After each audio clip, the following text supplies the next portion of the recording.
Está feliz com Cristo? Amém. Glória a Deus. Nosso Deus é maravilhoso. Que bom que você está aqui nessa manhã para ouvir a palavra do nosso Senhor. Então vamos dar continuidade à nossa série. Nós estamos ministrando, começamos na semana passada falando sobre Ana. Estamos num tema, geral, personagens bíblicos. Já falamos sobre alguns personagens bíblicos muito interessantes. Fizemos uma jornada de 6 mensagens falando sobre Daniel e abordando algumas profecias escatológicas. E agora vamos falar sobre Ana. A primeira parte foi semana passada e hoje a segunda parte. Se você não esteve aqui na semana passada, você pode ir lá no nosso canal do YouTube, o canal da igreja, e assistir a primeira parte dessa mensagem. Eu tenho certeza que você vai ser muito abençoado. Quem esteve aqui semana passada, diga amém. Amém. Glória a Deus. Então vamos abrir nossas Bíblias, 1 Samuel, capítulo 1, versículo 6. Na medida que você for achando, você vai dizendo, eu vou para o céu. 1 Samuel, capítulo 1, versículo 6. Todos acharam? Diz assim a palavra do Senhor: Penina, sua rival, a provocava excessivamente para irritar, porque o Senhor a tinha deixado sem filhos. Só o versículo 6. O nome Ana significa cheia de graça. Quantos lembram disso? Ana significa cheia de graça. Ana era casada com um homem chamado Eucana, um homem que vem da tribo de Levi, um homem de Deus que oferecia adoração, seu sacrifício no tabernáculo do Senhor que estava em Siló. A palavra de Deus diz que ano após ano Eucana ia até Siló para adorar o Senhor, para oferecer seu sacrifício. Verdadeiramente Eucana era um homem de Deus. Só que nós aprendemos na semana passada que Eucana tinha um ponto de interrogação na sua história. Qual era o ponto de interrogação, pastor? Eucana usou de uma jurisprudência da época, uma jurisprudência que não estava alicerçada na palavra de Deus, mas estava alicerçada no código de Hammurabi. Que jurisprudência era essa? A jurisprudência dizia que se o homem, ao se casar com a mulher, por alguma razão a mulher não pudesse dar a ele filhos, ele então poderia contrair para si uma outra mulher, para que essa lhe desse filhos, lhe desse continuidade. Esse costume nunca foi aprovado pelo Senhor, apesar de haver, naquele tempo, uma permissão, tendo em vista o costume, tendo em vista a jurisprudência que os homens usavam naquele tempo. Por que isso é um ponto de interrogação na vida de Eucana? Porque Eucana não teve fé para esperar o tempo do Senhor na vida dele e da sua esposa. Eucana deveria esperar em Deus para que Deus gerasse através do ventre de Ana. Ao invés de eles trazer para o seu convívio familiar, inserir uma outra mulher na sua dinâmica familiar, que foi Penina, para que então ele tivesse filhos, ele deveria esperar no Senhor. E eu me lembrei, irmãos, de uma outra situação muito parecida que aconteceu com Abraão. Por quê? Porque essa situação de Eucana trazer Penina para dentro da sua dinâmica familiar trouxe muita instabilidade para Ana. Porque Penina, ela dava filho literalmente igual coelho. Todo ano Penina tinha filho. Era filho atrás de filho. Se a gente for entender pela literalidade do texto, a gente não pode fazer dessa afirmação de Eucana uma verdade em sua plenitude, mas se a gente for usar a literalidade do texto, tem um momento que Eucana fala bem assim: mas Ana, eu não sou melhor para você do que 10 filhos? Então vamos imaginar que Eucana tinha 10 filhos com Penina, olha isso. Penina, todo ano era filho atrás de filho. E Eucana, ele deveria esperar no Senhor, porque ao trazer Penina para a sua dinâmica familiar, ele trouxe muita instabilidade para Ana, porque Penina provocava a Ana. Olha, eu tenho um filho e você não tem. O menino chorava e Penina deixava o menino chorando só para irritar a Ana, para lembrar ela que ela não podia ter filhos. E isso aconteceu com Abraão. Quando nós lemos lá em Gênesis capítulo 12, a palavra do Senhor vai dizer que havia fome na terra. Abraão então pegou a sua esposa Sara e ele desce para o Egito. E lá no Egito, quando ele sobe novamente para a sua terra, ele traz consigo uma mulher chamada Agar. Agar era uma serva egípcia que Abraão trouxe do Egito.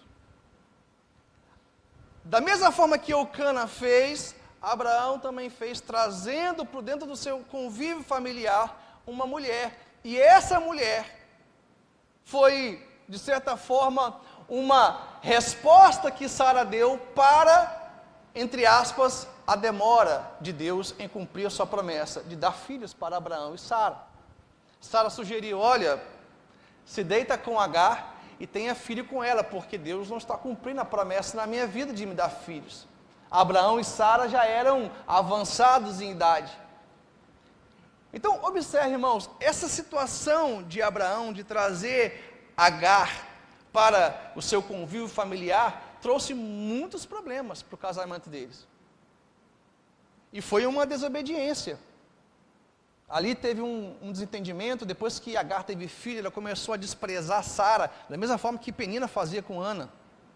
E Ana e Sara brigou com Agar, e Agar foi embora. Isso trouxe uma confusão para aquele contexto familiar. Por que isso aconteceu? Porque num tempo de necessidade, que houve fome na terra, Abraão desceu para o Egito. E de lá ele trouxe coisas que ele não deveria ter trazido. Isso acontece muitas vezes conosco.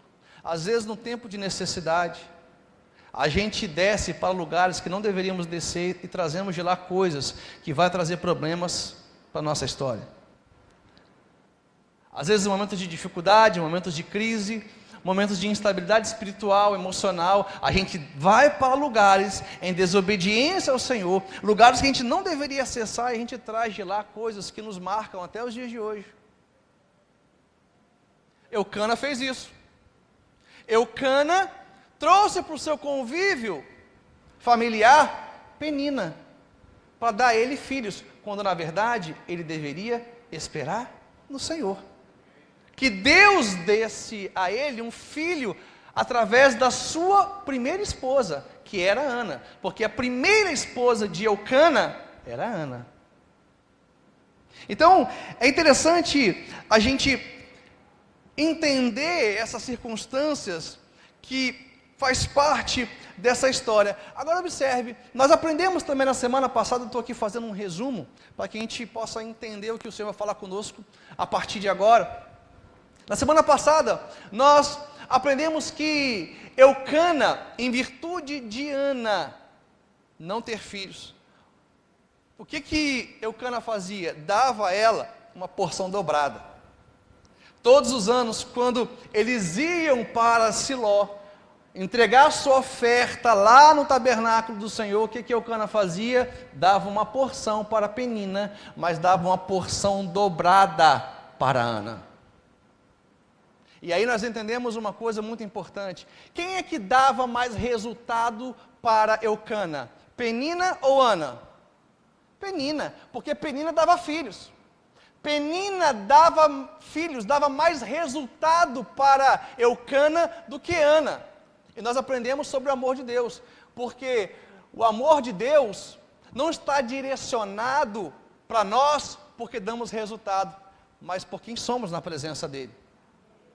Quantos podem dizer glória a Deus? Penina dava mais resultados, mas Eucana dava porção dobrada para Ana, porque Deus não nos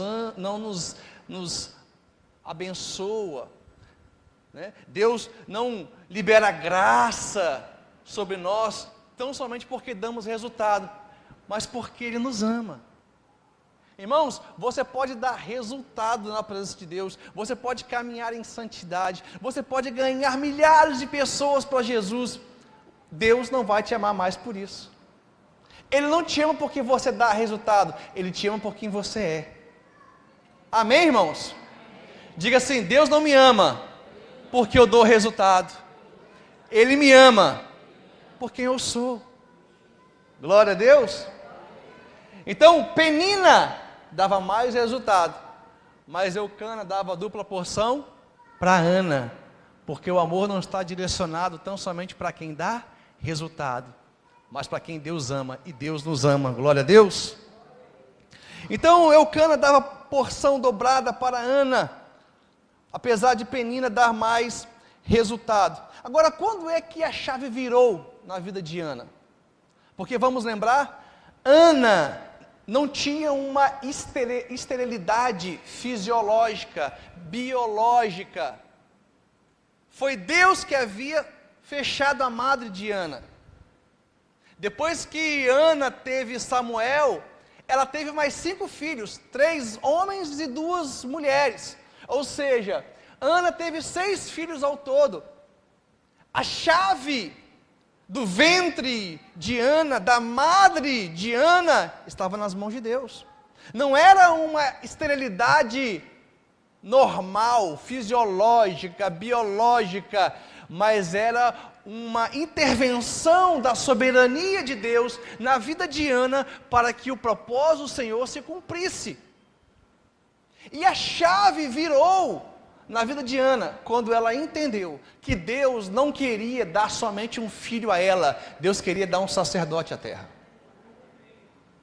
Ano após ano, a palavra do Senhor diz que Eucana, juntamente com as suas mulheres e filhos, subia para Siló, para entregar a sua oferta, e Ana sempre orava a Deus: Deus me dê um filho, e nada acontecia.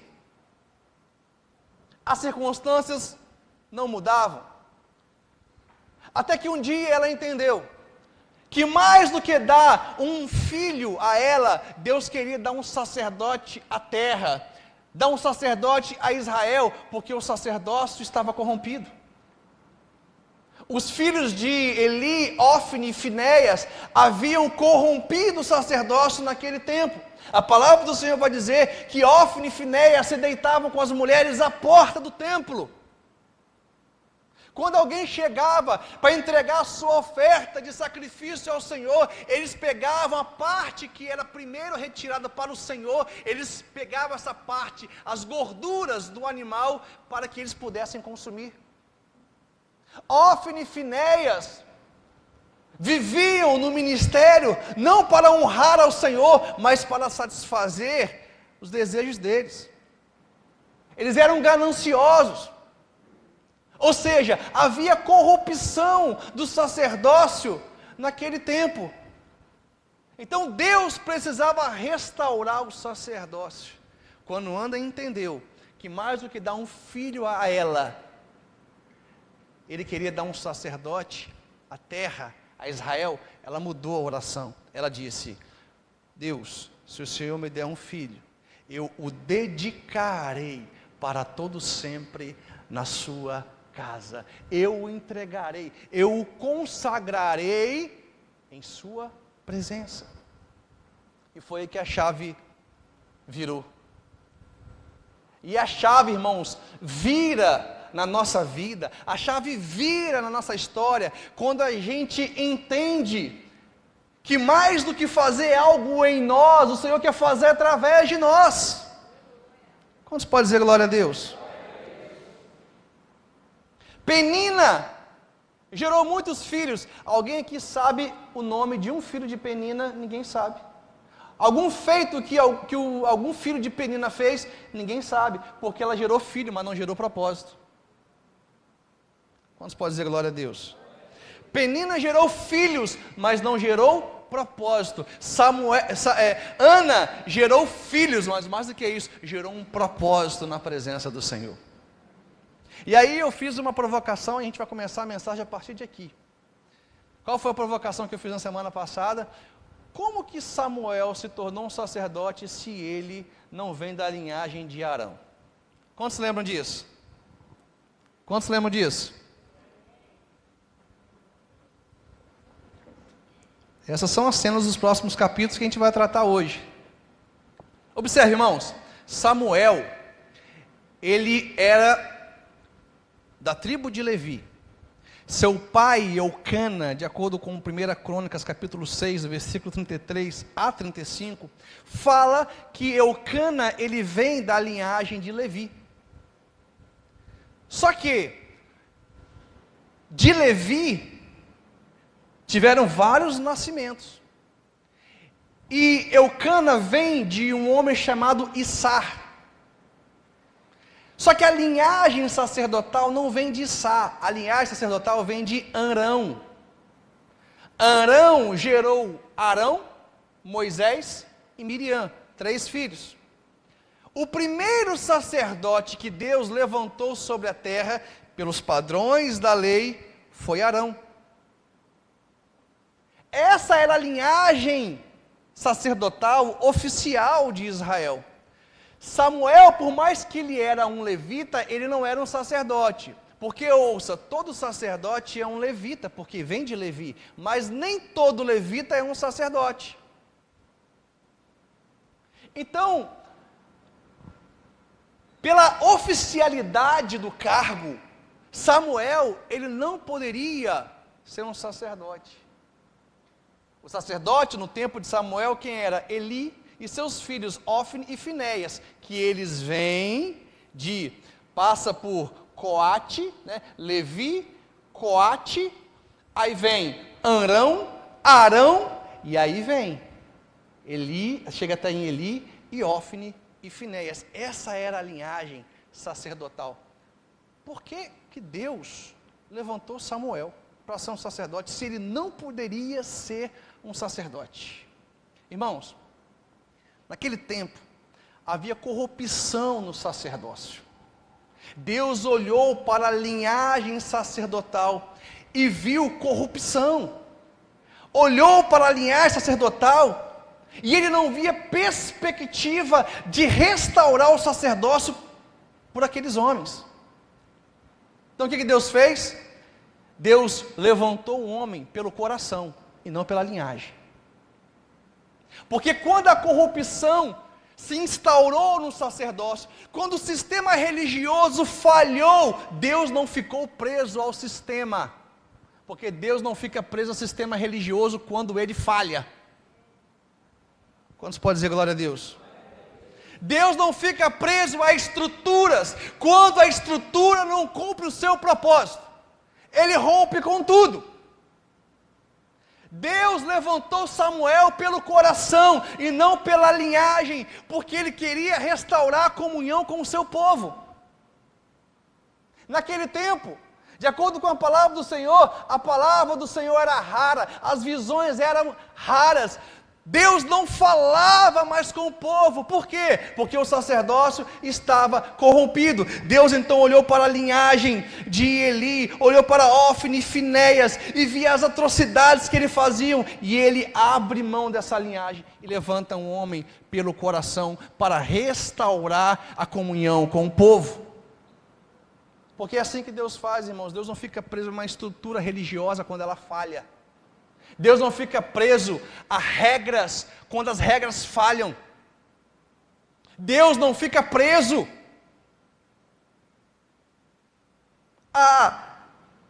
às falhas humanas.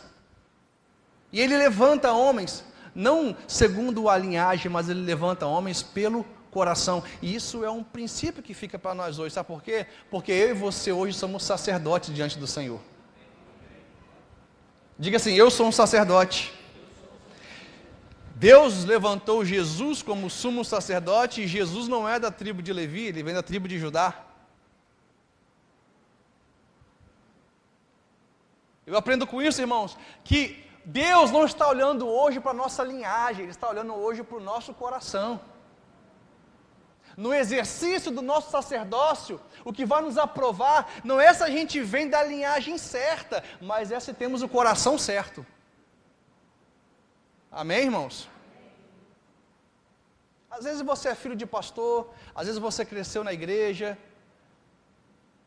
às vezes você viveu tudo isso, mas não basta isso, você precisa ter o coração certo. Para que o propósito seu se cumpra na sua vida, não basta vir de uma linhagem certa, tem que ter o coração certo. Da mesma forma, não importa se você nasceu numa casa abençoada, em uma cidade próspera, não basta você ter tido todo o aparato espiritual para cumprir o propósito de Deus, se o seu coração não se inclinou para fazer a vontade dEle. Às vezes você veio de um lar pobre, materialmente falando e espiritualmente falando. Quando você alinha o seu coração ao propósito de Deus, tudo aquilo que Ele tem para a sua vida se cumpre. Nada vai te parar, nada vai impedir você de avançar, porque o seu coração está inclinado para fazer a vontade do Senhor. Então, mesmo Samuel não sendo da linhagem sacerdotal, Deus o levantou, porque Deus levantou ele pelo coração e não pela linhagem. Diga assim: Deus não fica preso às regras, às estruturas religiosas, quando elas falham. Glória a Deus. Agora vamos conectar, irmãos, esse fato de que Deus levantou Samuel para ser sacerdote, mesmo ele não sendo da linhagem sacerdotal, com um outro fato. Qual fato? O fato de que Deus havia fechado a madre de Ana. Porque esses dois fatos, eles se conectam. Vamos lembrar, Ana, ela não era estéril fisiologicamente falando, biologicamente falando. A palavra do Senhor, em 1 Samuel, capítulo 1, versículo 6, deixa claro que foi Deus que havia fechado a madre dela. Foi a soberania divina que estava trabalhando na vida de Ana. Então observe, se Ana tivesse Samuel nas condições normais, como que Ana iria criar Samuel? Vamos pensar, se Deus não tivesse fechado a madre de Ana, e isso gerou dor, sofrimento, angústia, mas era uma provocação de Deus para que Ana tivesse mais intimidade com Ele, orasse mais. Se Ana tivesse engravidado de Samuel nas condições normais, sabe o que teria acontecido? Ana teria criado Samuel em casa, e a vida seguiria o fluxo normal.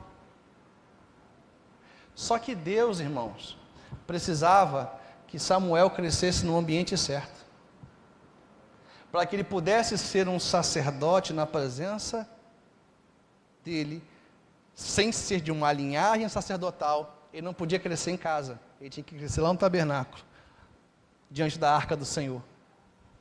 Ele tinha que crescer lá junto a Eli, onde ele iria aprender o ofício sacerdotal, iria receber o chamado, a autoridade espiritual, e isso seria reconhecido por Eli e pela comunidade de Israel.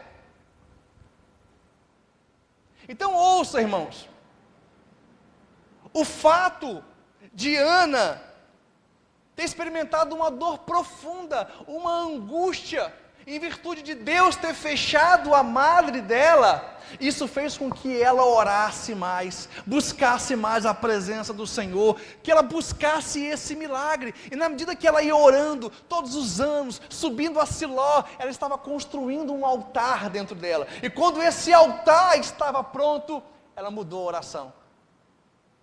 Quando esse altar estava erguido no coração dela, ela mudou a oração e ela falou: Senhor, se o Senhor me dá um filho, eu vou devolver ao Senhor, eu vou entregar ao Senhor, eu vou dedicar ele lá no tabernáculo. Sabe por quê, irmãos? Tem situações que não permite com que a gente tenha níveis de entregas, somente situações de dificuldades, às vezes a dor, às vezes a frustração que a gente passa, que vai produzir em nós um nível de entrega que o Senhor espera. Você consegue entender isso? A dor que Ana passou, as lágrimas que ela derramou, o sofrimento, a angústia, produziu nela um nível de entrega que a normalidade não pode produzir. E foi assim que Ana entregou no tabernáculo, entregou no templo Samuel. Então ouça, Deus fechou a madre de Ana para provocar Ana a buscar mais a presença dele. Construir um altar dentro dela através da oração, do jejum, da busca, para que ela então pudesse consagrar esse filho ao Senhor completamente, entregar esse filho no templo, porque Deus precisava que Samuel crescesse no ambiente certo, para que ele fosse um sacerdote. Quantos conseguem entender isso? Irmãos, a nossa mentalidade contemporânea é extremamente sensível aos processos de Deus. Hoje, o que a gente mais ouve falar é: mas Deus permite com que as pessoas passem por dores, por sofrimentos. Deixa eu falar para você, permite. Sabe por quê? Porque Deus está vendo além daquilo que nossos olhos naturais conseguem enxergar. Nós estamos olhando aqui e agora, Deus está olhando o seu propósito na eternidade. Nós somos muito sensíveis quanto à dor.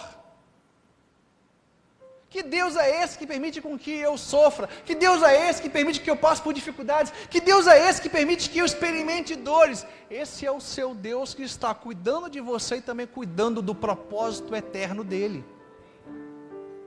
Amém, irmãos? Então foi a dor que Ana experimentou pelo fato de Deus ter fechado a madre dela, que provocou ela a orar mais, a buscar o Senhor e entregar Isaque no altar.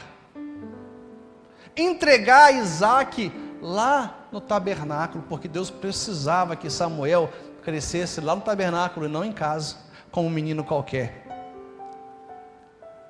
Se Ana tivesse engravidado pelas vias normais, no tempo normal, Samuel seria mais um filho em Israel, como os filhos de Penina, como os filhos que nasciam, a saciedade naquele tempo, seria apenas mais um filho, mais uma criança que nasceu. Mas Deus não queria mais uma criança na terra, Ele queria um sacerdote. Então Ele provoca Ana, fechando o ventre dela, para que ela pudesse orar mais, e chegar a um ponto dela entender que Deus queria um sacerdote, e ela entregar Samuel lá no tabernáculo.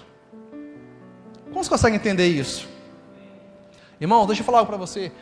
O período da minha vida que eu mais sofri, que eu mais experimentei dor, foi um tempo em que eu morava em Sergipe e a minha filha Luana não morava comigo.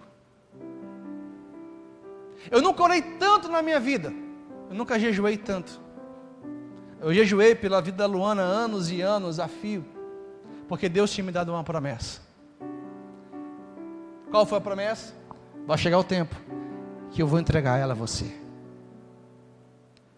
Vai para Sergipe, faz a minha obra, faz o que eu te pedi para fazer, e no tempo certo, eu vou entregar a Luana para você. Irmãos, eu nunca sofri tanto na minha vida, eu nunca chorei tanto, agora também nunca orei tanto, eu nunca jejuei tanto, eu nunca busquei a presença do Senhor como naquele tempo. Por quê? Porque aquela dor que eu estava passando, toda aquela frustração que eu estava vivendo, por ter renunciado a algo momentaneamente para fazer a vontade de Deus, aquilo me empurrou por um tempo de consagração profunda na presença do Senhor. E é interessante que sempre tem uma penina, né? Eu lembro que eu estava lá orando, lá em Sergipe, e aí uma irmã veio falar comigo: você está orando para Deus dar a sua filha? Eu falei: estou. Difícil, hein, irmão? Uma mãe deixar a filha vir morar com o pai em outro estado? Difícil, hein?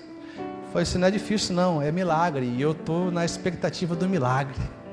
E esse milagre vai acontecer, no tempo certo vai acontecer. Eu e Virgínia orando, os jovens que a gente liderava, todo mundo orando, a gente tinha as equipes de oração profética toda manhã, 6 horas da manhã, e a gente orava, buscando ao Senhor, e no tempo certo, irmãos, Deus me deu a minha filha.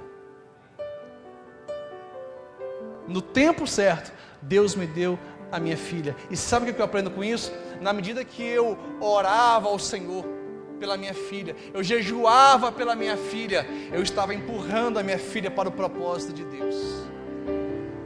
Eu estava empurrando ela para dentro do tabernáculo, para dentro da presença do Senhor, onde ela iria viver tudo aquilo que o Senhor tinha para a vida dela, porque não se tratava somente do que eu queria, mas do propósito do Senhor.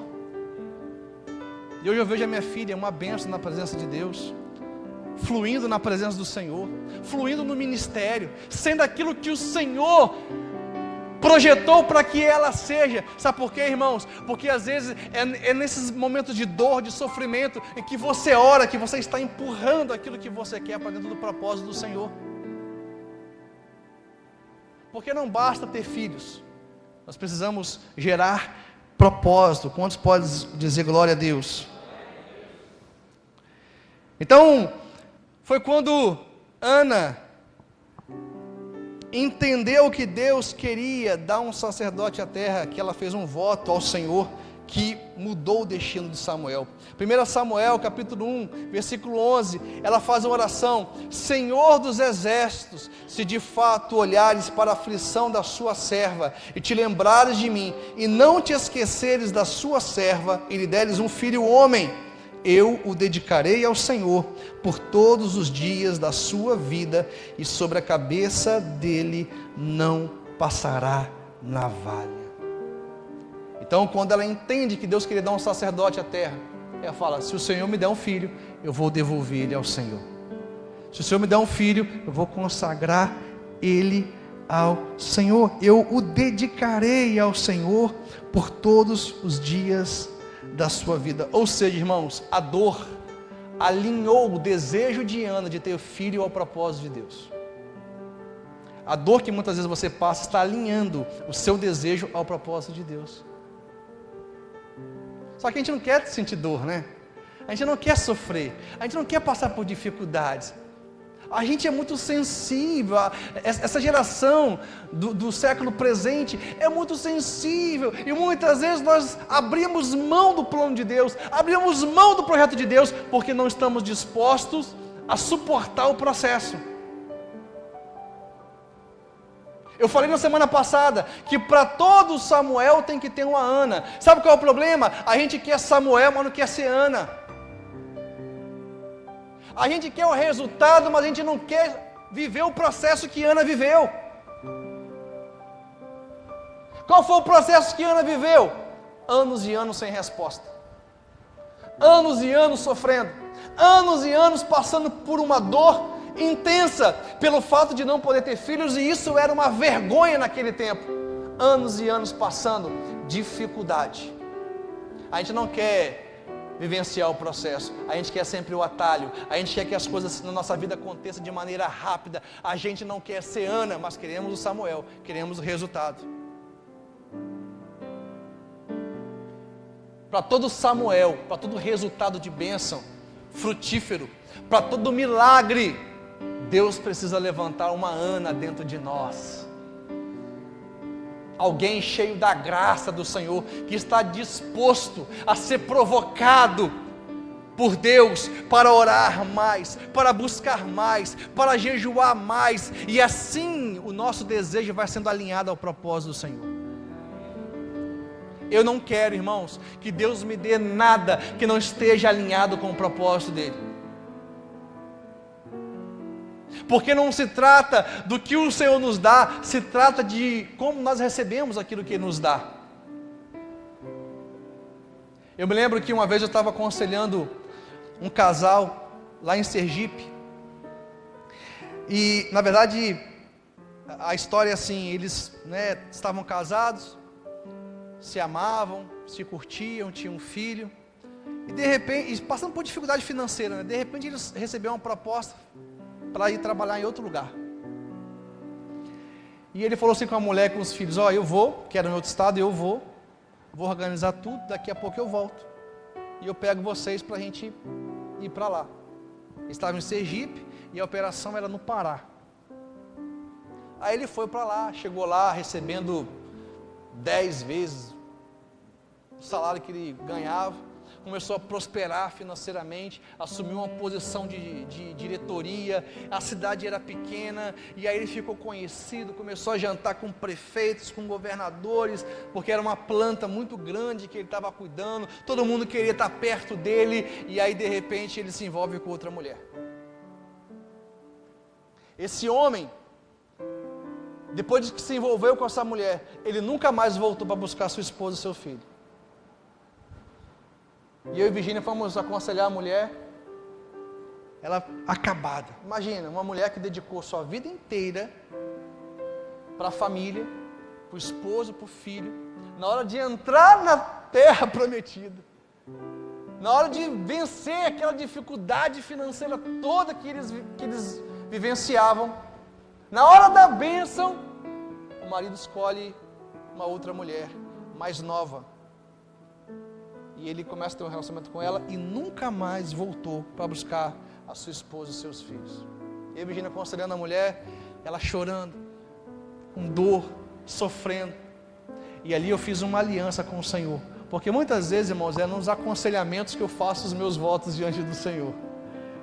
Quem é pastor sabe disso. A gente ouve tantas pessoas, a gente vivencia tantas histórias, a gente vê tanta sofrimento, vitória também, mas a gente conhece tanto das mazelas humanas, que isso me edifica muito, porque é nesses momentos que eu faço os meus votos, que eu renovo as minhas alianças com o Senhor. E eu olhei para aquela situação daquela mulher e eu falei assim: Senhor, se um dia o Senhor me prosperar financeiramente, e tiver alguma possibilidade, algum resquício no meu coração do mundo, ao ponto de eu fazer isso que o Senhor me fez com essa mulher, que eu possa viver debaixo da ponte com a minha família, mas não me dê R$1 a mais.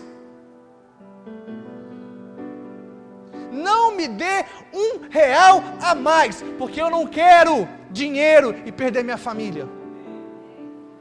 Eu não quero prosperar financeiramente e magoar minha esposa, magoar os meus filhos. Pode aplaudir ao Senhor.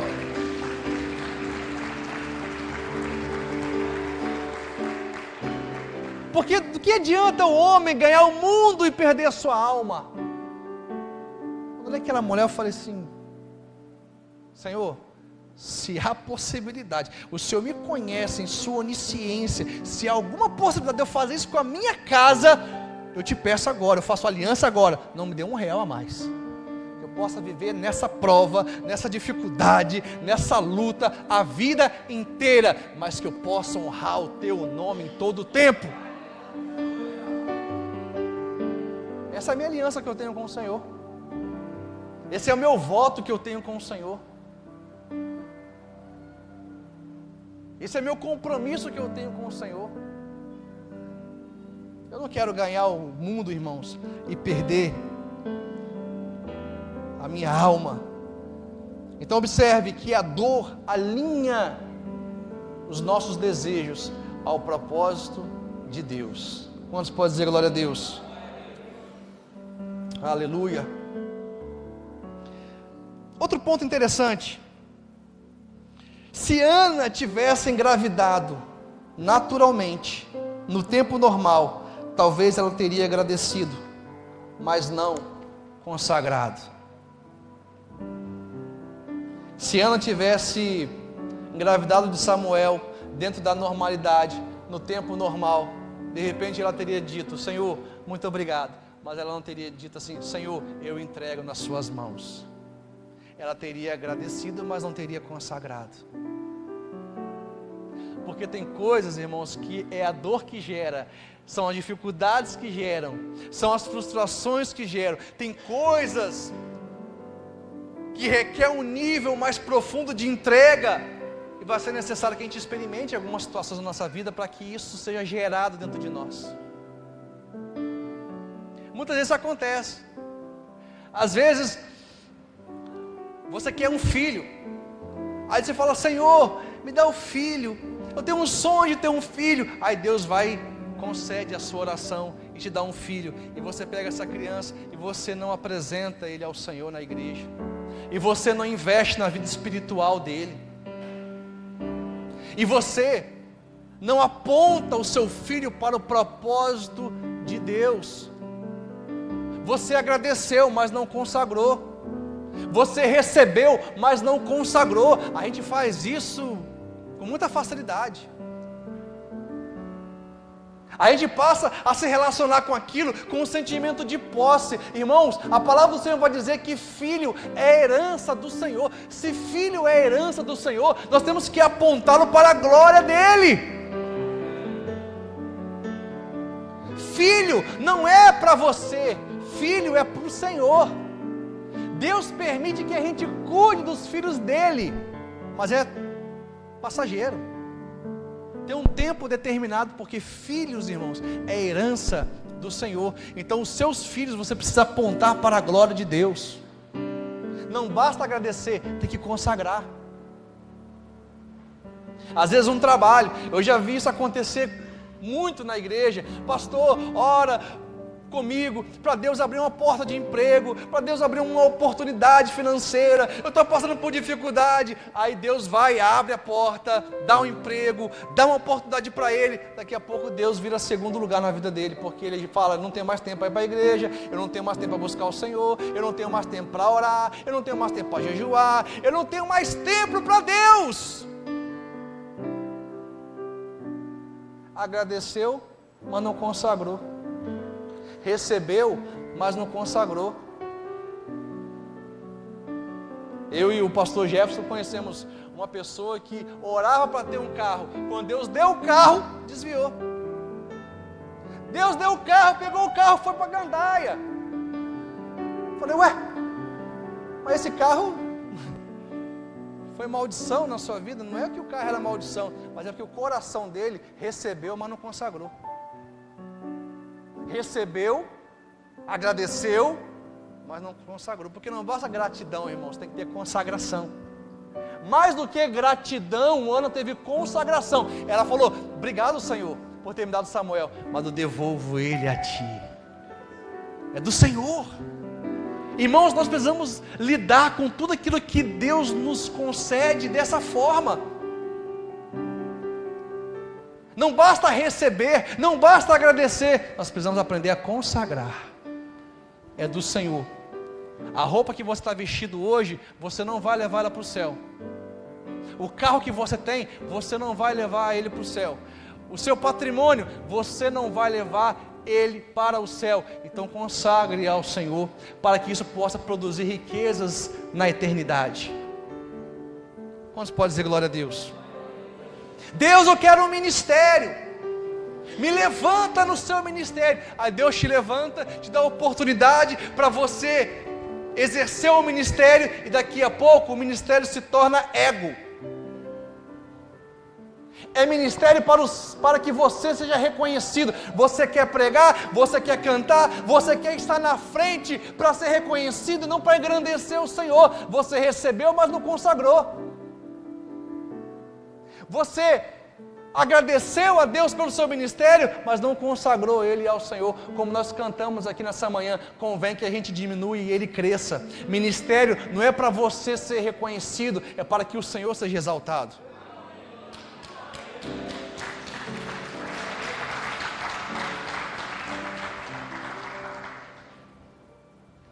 Amém? convém que ele cresça, irmãos, e a gente diminua. Está entendendo a diferença entre receber e consagrar? Ana recebeu, Penina também recebeu, mas qual foi a diferença? Penina pegou para ela, é meu. Ana falou: Senhor, o Senhor me deu e eu estou devolvendo na sua casa, eu estou devolvendo na sua presença. Cumpra o teu propósito na vida desse menino. Eu entendi que mais do que me dar um filho, o Senhor precisa restaurar o sacerdócio na terra, e o Senhor vai usar Samuel. Aleluia! Agora, a palavra do Senhor vai dizer que mesmo depois de Ana ter um filho, ela continuou indo ao templo. Ela ia ao templo, ela foi ao templo, depois que Samuel nascer, 3 anos depois, para entregar o menino. E ano após ano, na medida que Samuel ia crescendo, ela continuava indo no templo. Ela não deixou de ir à casa do Senhor depois que recebeu a bênção. Porque tem gente que é assim, está atrás do milagre, mas não quer quem dá o milagre. Está atrás da bênção, mas não quer aquele que verdadeiramente abençoa. Ana, mesmo depois que recebeu o milagre, ela continuou indo. Ela estava dizendo o seguinte: eu não venho aqui por causa do milagre. O milagre foi importante na minha vida, mas eu venho aqui por quem eu adoro. Eu adoro ao Senhor dos Exércitos. E não importa, com milagre, sem milagre, eu continuo vindo aqui. Com milagre, sem milagre, eu continuo estando na presença do Senhor. Amém, irmãos? É isso que Ana nos ensina. Não importa se a bênção chegou, se a bênção não chegou, eu sei que a bênção está em mim. Como Deus disse a Abraão: Abraão, sê tu uma bênção. Sabe qual é o problema, irmãos? A gente quer ter bênção, mas a gente se esquece que nós somos a bênção. Mais importante do que você ter bênção, você precisa entender que você é a bênção. Deus falou a Abraão: sê tu uma bênção. Seja uma bênção aonde quer que você vá. Seja uma bênção no tempo da bonança, no tempo da dificuldade. A bênção de Deus está em você, e isso não está atrelado às circunstâncias que você está vivendo. Quantos podem dizer glória a Deus? Então Ana, ano após ano, ela continuava indo ao templo. Com bênção, sem bênção, com milagre, sem milagre, eu estou aqui, Senhor, na sua presença. É por isso, irmãos, que Ana era cheia de graça. É por isso que Ana era cheia de graça. Sabe o que me chama a atenção em Ana? Nós falamos isso na semana passada. Quando Ana percebeu que o problema não era o seu marido, porque quando ela não dava filhos, e Eucana trouxe Penina para dentro desse relacionamento, e aí quando Eucana se deitou com Penina, Penina começou a ter filhos. Aqui que Ana entendeu: opa, o problema não está com meu marido, o problema está comigo. Se ele deitou com Penina e Penina teve filhos, então o problema sou eu. Alguma coisa em mim está com problema. O que Ana fez? Ana lançou as frustrações dela sobre Eucana. Ana fez no casamento dela um campo de batalha? Não, a Bíblia não vai registrar uma discussão dos dois. A Bíblia não vai registrar Ana criando conflitos familiares, porque ela entendeu a origem do problema dela. Ela discerniu que o problema estava com ela, não estava com o marido. E isso é uma habilidade que os cônjuges precisam ter, porque às vezes a gente traz traumas do passado, decepções do passado, frustrações do passado, e a gente lança tudo sobre o nosso cônjuge, sendo que ele não tem nada a ver com isso. Às vezes uma rejeição que você sofreu quando você era criança, aí você traz isso para o seu casamento, e você tem um medo de ser rejeitado ou rejeitada novamente. Aí você vai querer exercer um controle total, absoluto sobre o outro. Você sufoca, você é uma pessoa ciumenta, você é uma pessoa que não deixa o outro respirar. Por quê? Você está lançando toda a sua história traumatizada sobre o seu cônjuge, sendo que ele não tem nada a ver com isso. Está trazendo situações do passado para dentro do seu casamento. A maioria dos conflitos, irmãos, no casamento acontece por histórias que aconteceram no passado, que não tem nenhuma relação com o casamento em si. Quem consegue entender isso? Não foi validado em suas emoções quando era criança. O pai não falou, você é uma bênção. O pai não falou, eu te amo, você é importante, você é valioso. Aí você vem para o casamento com a baixa autoestima. Aí você está inseguro com o seu cônjuge, não por algo que ele fez, mas porque você tem baixa autoestima. Você não identificou a origem dos seus problemas. E aí você lança o seu problema sobre o seu esposo, sobre a sua esposa. O que Ana fazia? Ana, quando ela identificou que o problema não era o marido, porque Penina dava filhos, o que ela fez? Ela não foi para Eucana e criticou Eucana e arrumou problema com Eucana. Ela foi para o altar do Senhor. Se o problema está comigo, Senhor, faz um milagre na minha vida. Se o problema está comigo, Senhor, faz esse milagre. Me dá um filho, Senhor. Se o problema está comigo, Senhor, estou aqui, eis-me aqui. Realiza o seu querer na minha história. A gente precisa identificar, irmãos, a origem dos nossos problemas que a gente vive. Porque senão a gente vai estar sempre despejando sobre quem não tem nada a ver com a situação. Quem fica despejando as suas dores sobre o outro é porque não ora. Quem fica despejando suas frustrações sobre o outro é porque ainda não aprendeu a colocar isso tudo no altar do Senhor. Ele está sempre lançando sobre o outro. Você consegue entender isso? Então Ana era essa mulher cheia de graça. Vamos ler 1 Samuel capítulo 2. 1 Samuel capítulo 2, versículo 19. Olha que interessante.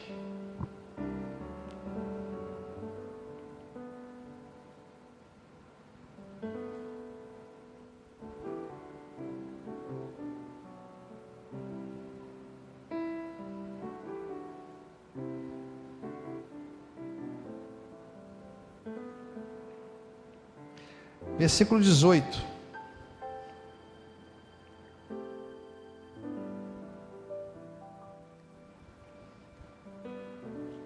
Samuel ministrava diante do Senhor, sendo ainda menino, vestido de uma estola sacerdotal de linho. Sua mãe lhe fazia uma túnica pequena e de ano em ano a levava para ele quando ia com seu marido oferecer o sacrifício anual. Eli abençoava Eucana e a sua mulher e dizia, que o Senhor dê a você filhos dessa mulher em lugar do filho que você devolveu ao Senhor. Irmãos, todos os anos, sabe o que Ana fazia? O menino estava lá em Siló. Vamos lembrar? Com 3 anos de idade, a mãe desmamava o menino e fazia consagração. Com 3 anos de idade, Ana e Eucana pegaram Samuel, levaram lá no tabernáculo e deixaram aos cuidados de Eli. Tem que confiar muito em Deus, sim ou não? Sabe por quê? O sacerdócio estava corrompido naquele tempo. Eli não dava conta de corrigir os seus próprios filhos, de educar os seus próprios filhos, e todo Israel sabia disso. Havia uma conversaiada naquele tempo de que os filhos de Eli estavam desviados, Hófni e Finéias. Como que eu vou deixar o meu filho Henrico aos cuidados de um sacerdote que não dá conta de cuidar nem dos filhos dele? Meu Deus do céu. Eu não sei se eu teria essa fé, irmãos. Tem que confiar muito no Senhor. Tem que confiar muito na palavra do Senhor. Porque Ana sabia que tinha o pastor, mas tinha o Deus do pastor. E era esse Deus que ela servia e confiava. E ela entrega. E aí, Ana levou, juntamente com Eucana, Samuel para o templo. Só que a palavra do Senhor diz que todos os anos Ana fazia uma estola, que era uma estola sacerdotal. A estola era uma roupa customizada, uma roupa feita sob medida, que ficava sobre uma outra veste que o sacerdote usava. Era uma estola sacerdotal, feita por medida. Na medida que Samuel ia crescendo, Ana ia lá e trocava a túnica, a estola. Ele crescia e ela trocava a túnica. Sabe o que é isso, irmãos? É interessante, não era Eli que fabricava a túnica de Samuel, era Ana que fabricava a túnica dele. Sabe o que Ana estava fazendo todos os anos? Fazendo a manutenção da consagração do menino. Espiritualmente falando é isso. Porque ela não colocou Samuel lá no templo e nunca mais voltou e abandonou o menino. Não, ela consagrou, mas ela fazia a manutenção do chamado. Ela fazia a manutenção daquela consagração. Ela não falava assim: Eli, faz aí a túnica do meu filho. Não, quem faz a túnica sou eu. Não é o pastor que é responsável pela educação espiritual. Eu entendo que o pastor tem seu lugar, mas eu é que faço a túnica dele. Todos os anos eu faço a manutenção. Eu consagrei, mas eu continuo orando por ele. Eu consagrei, mas eu continuo investindo na vida espiritual dele. Eu consagrei, mas eu estou aqui para ser referência na vida dele. Porque tem pai que acha que a igreja vai resolver o problema dos filhos. Não vai, irmãos. Eu não posso resolver o problema dos seus filhos. Eu resolvo o problema dos meus filhos. Aqui eu te dou palavras de Deus, palavras proféticas. Eu te dou chave para você chegar em casa e praticar. Eu não posso fazer pelo seu filho aquilo que só você pode fazer. Como você consegue entender isso? Então Ana fazia a manutenção do chamado do menino. Eu fico imaginando Ana chegando lá em Siló. Aí vem Samuel: mãe, eu quero ir para casa, estou com saudade de casa. A sua casa é aqui, minha casa é lá, a sua é aqui. Meu Deus do céu. Imagina isso. Ou você acha que isso não acontecia, gente? Quero ir para casa, estou com saudade dos meus irmãos, estou com saudade de papai. Psh, a minha casa é lá, a sua é aqui. A sua é aqui, é na presença. Eu consagrei você ao Senhor e você vai cumprir aquilo que o Senhor determinou para a sua vida. Aí chega a Ana: mãe, vou dar um rolezinho com Ofni e Finéias. Porque Ofni e Finéias era desviado, né? Você vai dar o quê? Rolezinho com quem? Vai não, mas todo mundo está fazendo. Você não é todo mundo. Você não é todo mundo, mas todo mundo faz. Você não é todo mundo. Eu te consagrei ao Senhor e você vai cumprir o propósito do Senhor. Mas mãe, vai orar, vai buscar o Senhor. Olha a arca lá.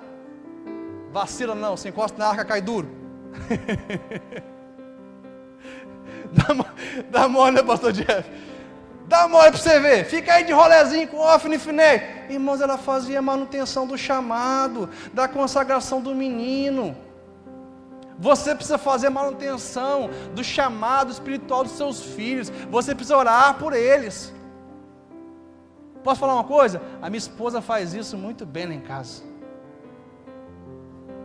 Ela faz isso muito bem. Ela ora com os meninos. Vamos orar, vamos buscar o Senhor. Hoje é dia do culto doméstico. A gente faz o culto, a gente busca o Senhor. Tem que fazer, irmãos, a manutenção do chamado dos meninos, da consagração. Não pode deixa a vida me levar, a vida leva eu, não. E pode falar uma coisa? Não tenha medo de se posicionar e ser na vida do seu filho aquilo que Deus espera que você seja. Quantos podem dizer glória a Deus?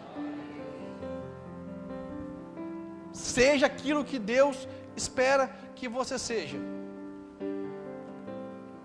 Ana, todos os anos, o menino ia crescendo e ela trocando as vestes. A gente tem que trocar as vestes dos meninos. Vai crescendo, vamos trocar as vestes, vamos fazer a manutenção espiritual, porque cada fase requer uma unção nova. Quantos creem nisso? Eu quero finalizar, irmãos, essa mensagem. Vamos voltar aqui em 1 Samuel, capítulo 1, versículo 12.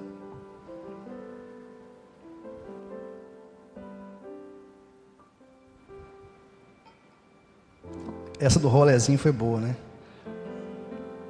1 Samuel capítulo 1, versículo 12.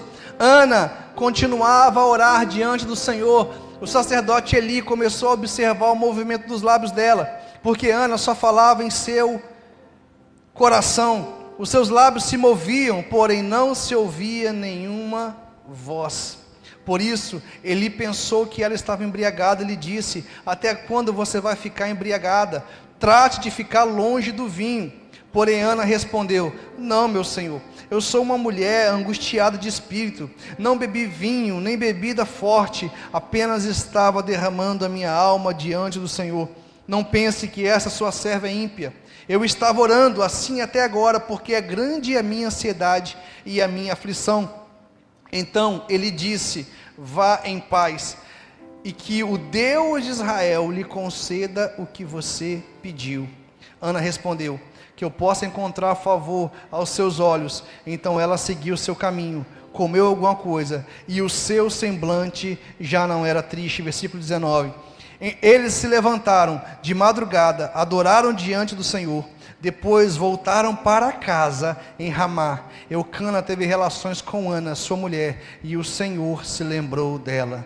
Ana ficou grávida e, passado o devido tempo, teve um filho, a quem deu o nome de Samuel, pois dizia: do Senhor o pedi. Eu quero finalizar essa mensagem dizendo o seguinte para os irmãos: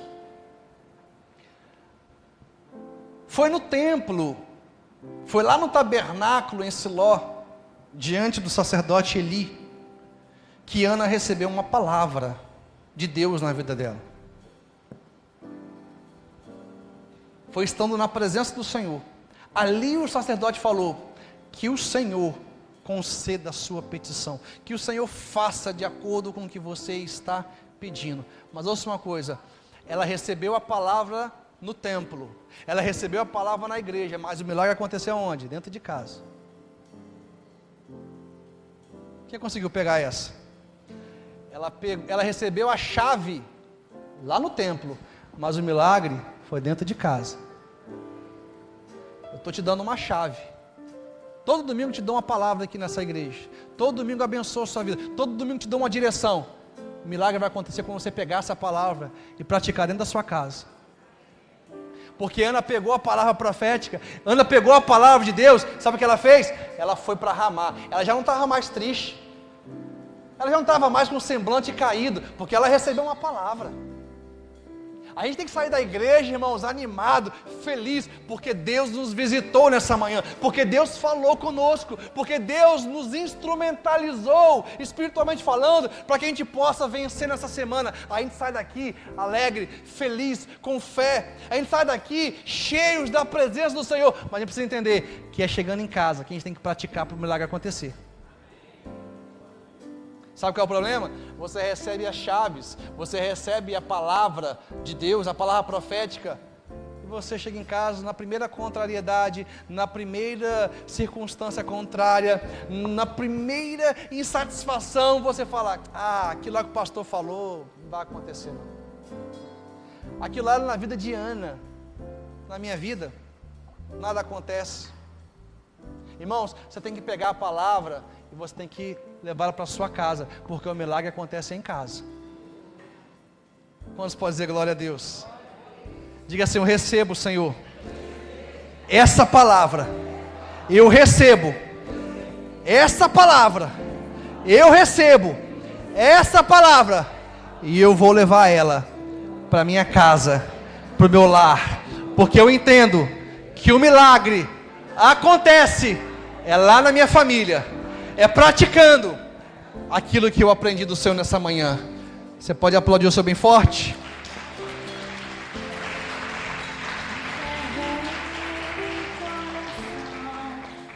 Se coloque de pé em nome de Jesus.